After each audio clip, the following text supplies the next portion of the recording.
Welcome back. Today, we're going round 3 on these character deep dive videos, as I will be talking about my favorite character of the series, Seong Gi-hun, also known as number 456 or the man with the umbrella. Let's analyze the living heck out of him and his relationships with the other characters, especially his relationship with number 1. I will also be talking about my own theories, debunking other theories, and predicting what's to come in the inevitable season 2. I am so excited to do this deep dive on Seong Gi-hun. Oh, hi, what's up? Who is it? Oh, it's spoilers. There will be spoilers. So who is Seong Gi-hun? Well, lucky for us, we have a full breakdown of his life from the Squid Game archives. And what's this? I translated everything from Korean to English? Wow, I know.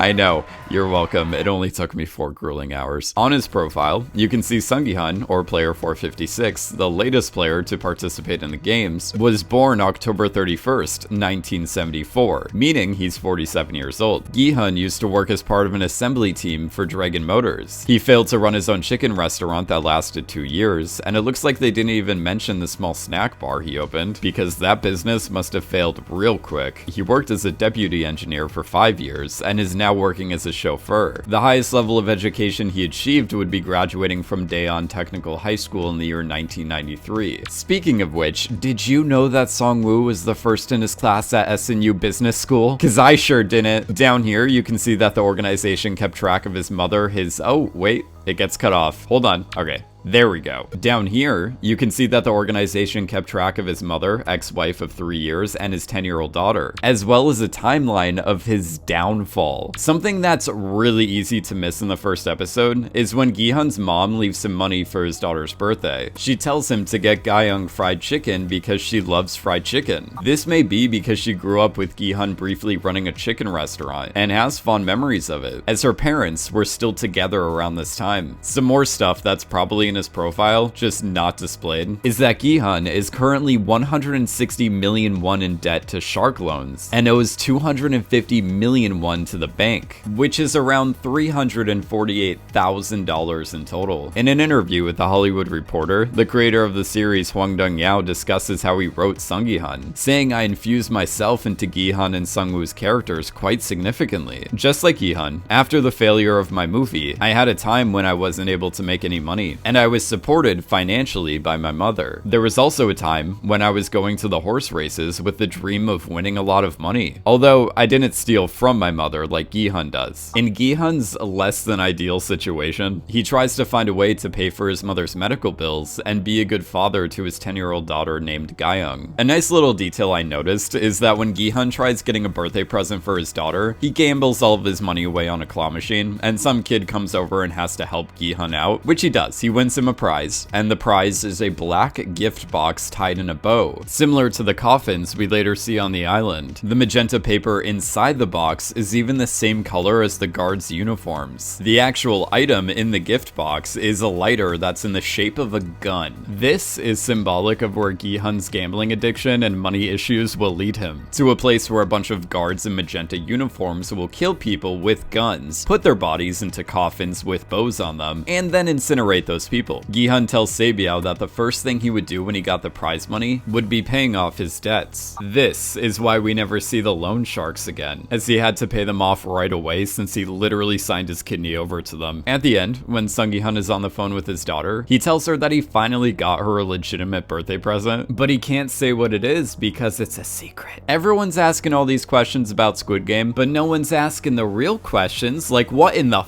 did Seong Gi-hun get his daughter for her 11th birthday? He said he'd show it to her in person, but that's not happening apparently. I feel like it may be his hair. I have a feeling it's the hair. I feel like I need to dwell on this one a little bit more. Whether it's this season or next season, I will answer this question at some point. Gi-hun is on his way to Los Angeles and everything seems to be good. After a year of being apart from his daughter, he's finally going to be reunited with her. But then he sees the salesman and takes a potential player's card. After calling the number, Gi-hun doesn't board the flight. So what made him suddenly decide to abandon his daughter? In order to better understand this ending, we got to go back and analyze his relationships with the other players. It's impossible to discuss Seong Gi-hun without talking about his connection with Oh-elam. So if you've already watched my video about Elam, at times I may sound a little bit redundant during this video, but don't worry, because even though I'm mentioning some of the same stuff, I will be elaborating further and presenting you with so So much more information. So let's talk about their relationship. Oilam is part of the rich bank-owning elite that's keeping the poor in their place, making people like Seong Gi-hun's mom struggle with incredibly high interest rates, to the point where she refuses medical treatment, as she also can't afford medication or rent. You know, the basic things to keep a person alive and healthy. It's worse in the real world than it is in the games because the rich have made it incredibly hard to make a living on the outside. Then, the VIPs and the other hosts, a textbook representation of the wealthy elite, exploit those struggling from an unfair world that they helped create. I think Ollie's story perfectly represents that even though some of these people exhibit criminal behavior, it's mostly a direct byproduct of a system that works against them. I've said throughout my Squid Game videos that the director Hwang Dong-yao views the series as an allegory about modern capitalist society, so critiquing the harsh nature of capitalism is a reoccurring theme throughout this season. Speaking of capitalism, a lot of people seem to be questioning the song choice of Fly Me to the Moon by Bart Howard playing at the end of episode 1. This song was originally written in the year 1954, yet the meaning behind the use of this song in Squid Game is a little bit more modern. In stock trading, crypto, and other money laundering ventures, the expression "take me to the moon" is extremely common, especially when talking about Doge or Tesla. Getting taken to the moon is having your extremely risky bets pay off. Everyone in Squid Game is competing for a whole bunch of money, whether it's the rich VIPs placing bets on the players or the players betting on themselves to win. Everyone is taking a gamble to receive an astronomical reward, hence the use of Fly Me to the Moon. Player 1 and Player 456's numbers represent those who are at the top of their society and those who are at the bottom. Two people on opposite ends of the spectrum when it comes to wealth. However, they are both stealing money from innocent, hardworking, underpaid people in their own stupid way. Elam operates major banks and lends out money, driving up extremely high interest rates and taking a lot of money from people like Gi-hun's mom. And Gi-hun also steals from his mother by rummaging through her cabinets and stealing her credit card. Morally, I see no difference between these two strategies. Gi-hun used to work as part of an assembly team for Dragon Motors. It's said by the salesman that he was laid off 10 years ago due to restructuring. We learn more about what happened at the car manufacturing company later in the season, that the upper management at the company fired a large number of employees all at once, including Seong Gi-hun. Gi-hun was working there for 16 years and had a kid on the way. He felt that the management ruined the company and then held the workers responsible. This is a perfect example of dedicating your life to a company and overworking yourself for them only to find out that all that hard work and loyalty meant nothing, because at the end of the day they view employees as numbers, thus making them disposable. Most of the other workers at the company who were laid off felt that they had no other option but to go on strike, emphasizing the sheer desperation people can have when trying to find a steady income. I love when people say it's just a job, when in reality it's really not. They don't call it making a living for nothing. Seong Gi-hun's coworker ended up dying when riot police stormed the building. This solidifies the fact that the games are no different from real life. There's ruthless guards protecting the interests of the wealthy elite as they continuously exploit the working class. And in the games, it's pretty much the same thing. After the failed protests, Gi-hun tried opening up 2 businesses in the food industry. They both failed, as a lot of his debt to the bank must have been from those failed businesses. And like the director, Hwang Dong-yao, Gi-hun would live off his mother and go to the horse races with the dream of winning a lot of money. The layoff from Dragon Motors caused him to spiral down this path of failure. Judging by his work experience, it appears that he hasn't had a job in 3 years. This is around the time his wife divorced him and he moved back in with his mother. This is what caused him to have a gambling addiction. I've never related to anyone more than I've related to Gi-hun's mom refusing medical treatment solely based on the fact that she knew she couldn't afford it. I get that Seong Gi-hun's gambling addiction got in the way of her having medical insurance, but I mean, come on, most of the people that I know in my generation can't afford medical. What with all the other expenses and fees that work against you? Once again, I'm no doctor, but Gi-hun's mom refusing medical treatment is what led to her death, as she needed to get medical attention right away, but clearly didn't. So Gi-hun, in a sense, is responsible for her death. In my video analyzing Elam, I talk about how Elam is not Gi-hun's biological father, explaining when they were in the recreation of Elam's home, Elam talks about how his son would play with his friends in the same room they were standing in. So if Gi-hun was his son, he would have recognized the environment and would be able to connect the dots from what Elam was saying to him. The main deciding factor that Elam is not Seong Gi-hun's dad would be the fact that Elam mentions his son's birthday is on the 24th 24th. Yet, on Seong Gi-hun's record, if we go back here for a second, you can see he was born on October 31st, which is different from the 24th. This is why you need me. Confirming that Seong Gi-hun's birthday is on a different day, and proving there is no relation between the two of them. However,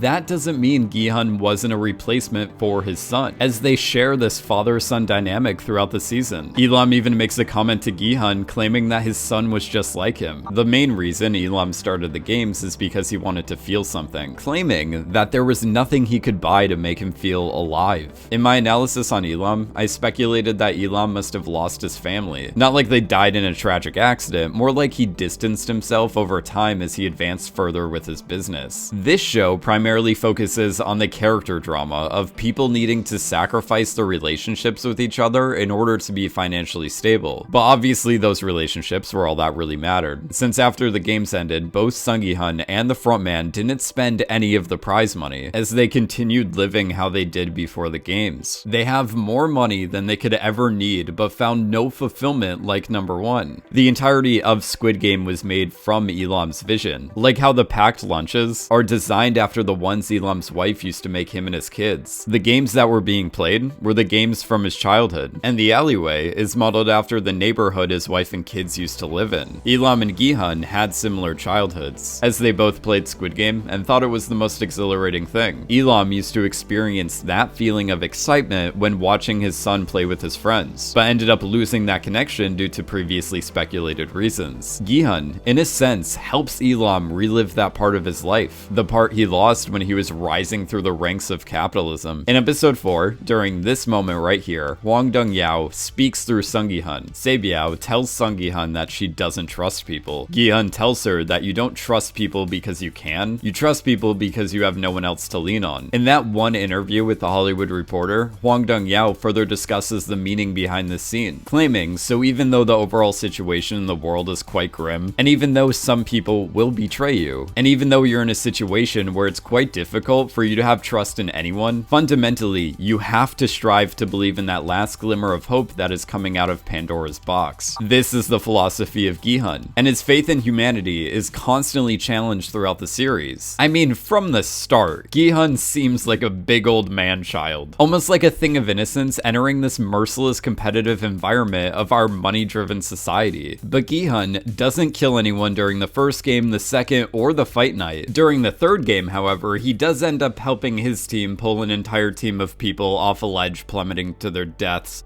But I mean, come on, he really had no other choice. It was logical to steal the marbles from someone who was already in a sense gone during the fourth game. And during the fifth game, he didn't really do anything bad either. It wasn't until game 6 where his integrity was truly put into question. Perhaps my favorite line of dialogue to show this duality within Gi-hun is when the guards are flipping a coin to decide who plays offense or defense during Squid Game. So they tell Gi-hun and Song-woo to pick between a triangle or a square. Then Gi-hun picks triangle, a reference to Song-woo picking the triangle during the second game and letting Gi-hun pick the umbrella, showing us his intent to cross that line and kill Song-woo. It's funny how throughout the show, Gi-hun is without an umbrella. He picked the umbrella in the second game, claiming that his mom used to scold him for always losing his umbrellas, and that he always wanted a decent umbrella like the other kids. In episodes 2 and 9, Gi-hun is completely exposed to the rain with no protection. The scene with Song-woo, where the two of them are playing Squid Game, is mirroring the scene where Gi-hun punches his daughter's stepdad. In that scene, the stepdad offered Gi-hun the money he needed in exchange for never seeing his daughter again. After punching the stepdad in the face, which in many cultures is considered a no, Gi-hun shouts at him, "Do you think money solves everything?" After punching the stepdad, Gi-hun's daughter is seen standing outside holding an extra umbrella for him, but then she looks at him like he's a monster. After he wins the fight against Song-woo, Gi-hun once again gives up the money and doesn't compromise his core principles. I've expressed before how Elam is seen as this godlike figure. In the facility, and in the real world, he is technically God, as capitalism has become the new religion. In this metaphor, this would make Seong Gi-hun the son of God. Elam is contributing to a corrupt system that pushes people to the point of desperation. Then, he exploits those desperate people for his own amusement. The world Elam created on the outside is no different from the world he created inside of the games. Elam claims his son's birthday is on the 24th. Then he calls Gi-hun Gi-hun up to the 7th floor of the Sky Building on December 24th.